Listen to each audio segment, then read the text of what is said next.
ఇప్పుడు తెలంగాణ రాష్ట్రంలో కాంగ్రెస్ ప్రభుత్వం ఏర్పడి 2.5 ఏళ్ళు దాటిపోతుంది.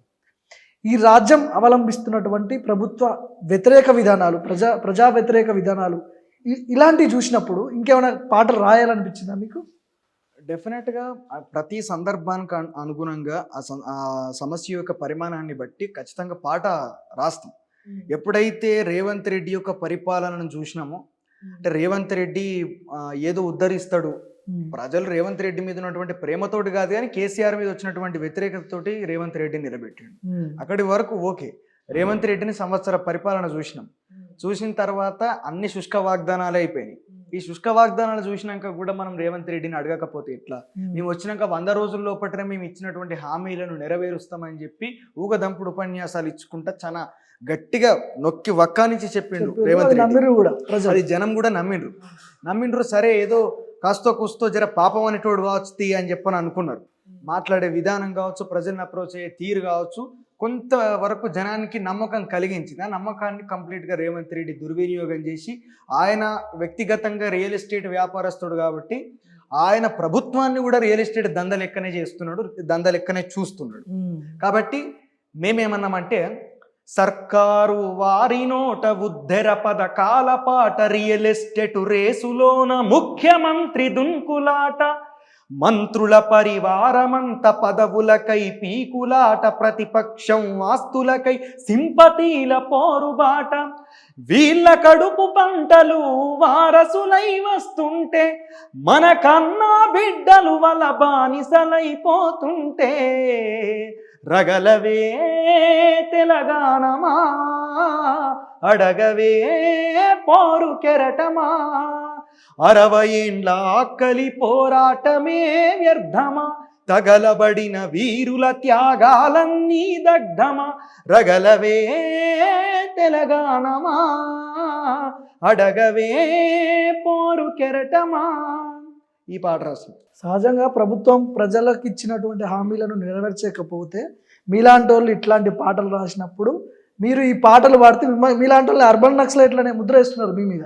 ఈ ముద్ర వేసినప్పుడు ఈ పాటలు పాడుతున్నారు, ప్రభుత్వానికి వ్యతిరేకంగా పాటలు పాడినప్పుడు, ఇట్లాంటి ముద్రలు వేస్తున్నప్పుడు ఏమనిపిస్తుంది మీకు? అది కొత్తగా ఈనాడు ఈ ప్రభుత్వం అని కాదు, ప్రభుత్వాలు చేసే పనే అది కదా. ప్రశ్నించే ప్రతి ఒక్కరిని నక్సలైట్ అను, దేశద్రోహను, ఉగ్రవాదను ఇంకేదో ఒక ముద్రేసి వాళ్ళకు వ్యతిరేకంగా మాట్లాడితే వాళ్ళ నోరు నొక్కేయడం, గొంతు నొక్కేయడం అనేది తరతరాలుగా ప్రభుత్వాలు అనుసరిస్తున్నటువంటి ఒక సాంప్రదాయం. సో అందులోపట భాగమే. కాకపోతే ఈరోజు యుద్ధ వాతావరణం, ఒక అప్రకటితమైనటువంటి ఎమర్జెన్సీ, ఒక అప్రకటితమైనటువంటి యుద్ధం అనేది ప్రజల మీద ప్రభుత్వం కొనసాగిస్తుంది, సెంట్రల్ గవర్నమెంట్ అనేది. సో ఎవరు మాట్లాడినప్పటికీ కూడా, ఎవరు వ్యతిరేకంగా ప్రభుత్వం యొక్క విధానాన్ని విమర్శించినప్పటికీ వాళ్ళని అర్బన్ నక్సలైట్లను మీరు చూడండి అన్న. ఏ రోజు సరే నక్సలైట్లను చంపడం విషయం లోపల మాట్లాడిన ఆ విషయాలు ఒక్కదాన్ని పక్క పెట్టండి.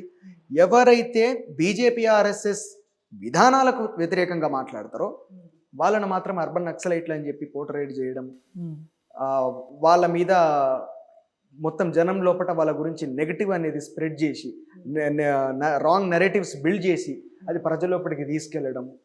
అంటే ఇక్కడ ప్రజలు కూడా ఎట్లయిపోయినారంటే, a great operative system they build.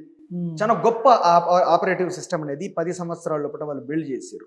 ఏ రకంగా ప్రజల్ని మభ్యపెట్టాలి, చదువుకున్న వాళ్ళను కూడా రోబోలుగా, మరమనుషులుగా ఎట్లా మార్చి మనకు అనుగుణంగా వాళ్ళని ఎట్లా వాడుకోవాలన్న ఒక గొప్ప ఆపరేటివ్ సిస్టమ్ని ఈరోజు ఆర్ఎస్ఎస్ అనేది బిల్డ్ చేసింది. అది బిల్డ్ చేయడానికి ఒక ప్రత్యేకమైనటువంటి వింగు కొన్ని వేల మందితోటి అది నడుస్తున్నది.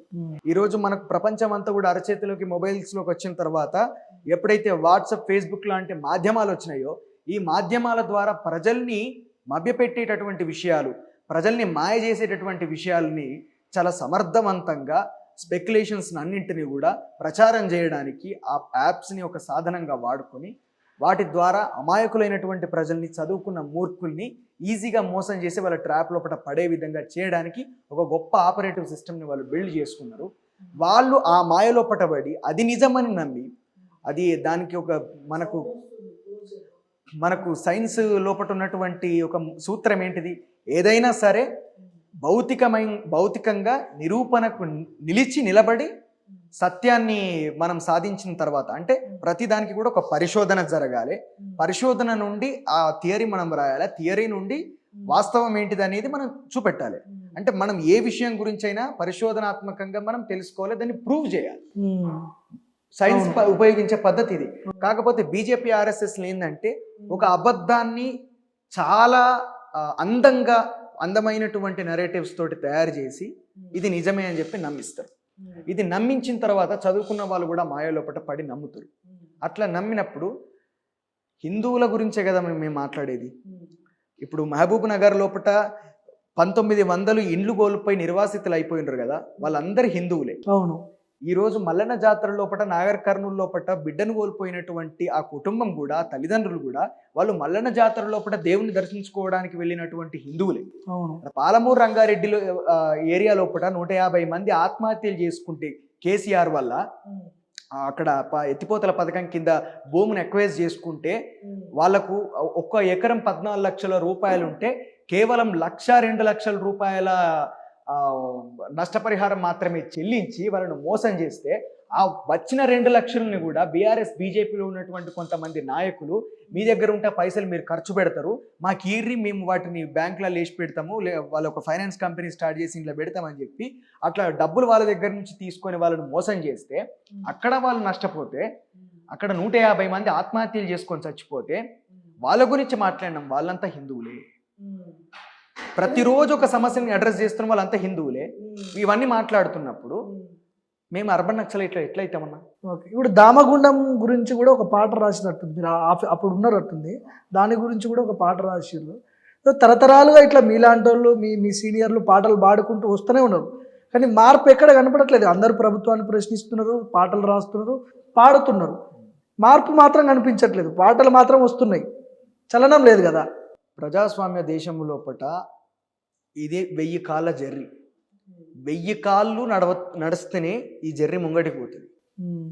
ఎందుకు ఆ మాట మాట్లాడుతున్నామంటే ప్రజాస్వామ్యం అనేది ఒక ఇన్ఫినిటీ లాంటిది. ప్రతి చోట ప్రతి విషయాన్ని చాలా లోతుగా డెమోక్రసీగా ఆలోచించి చేయాల్సినటువంటి పరిస్థితి.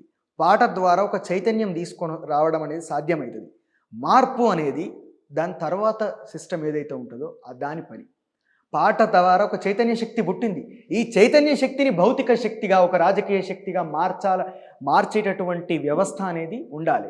తెలంగాణ ఉద్యమం అక్కడి నుంచి వచ్చింది కదా.